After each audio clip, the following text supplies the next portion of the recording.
President Trump continues cracking down on what he calls out-of-control crime here in the district, and that could include deploying the National Guard to the streets of D.C. Yeah, this announcement follows days of federal law enforcement patrolling D.C., despite pushback from folks like Mayor Bowser, who calls the ramp-up unnecessary. News Nation's Tom Dempsey has the latest this morning from the White House. So, Tom, what can we expect to hear from the president this morning?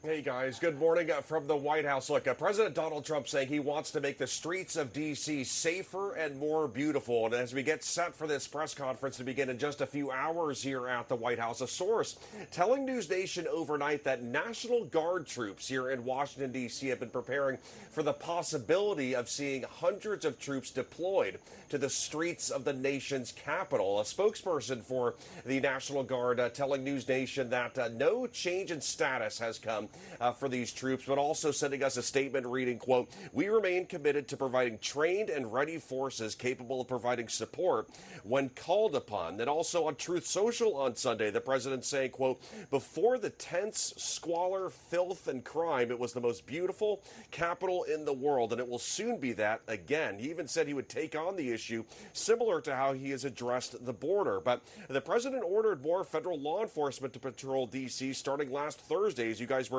detailing at the top of the hour. Just last night, the city saw 450 federal officers on duty. Law enforcement focused on popular tourist spots, as you were showing, and officers reported multiple arrests over the weekend, including several for carrying a gun without a license. But all this comes, of course, as data from the D.C. Police Department shows violent crime actually down 26% compared to the same time last year. D.C.'s mayor recently pushed back against this spotlight on the district's crime.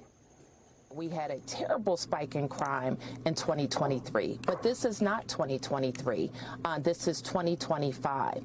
And we've done that by working with the community, working with the police, working with our prosecutors, and in fact, working with the federal government. So what should D.C. be doing? Mayor Bowser saying that D.C. should instead focus on adding more prosecutors and judges and improving the D.C. jail. But again, that press conference here at the White House starting later this morning at 10 a.m. Eastern time. Guys? All right, Tom Dempsey live for us at the White House this morning. Thanks, Tom, we Tom. appreciate it.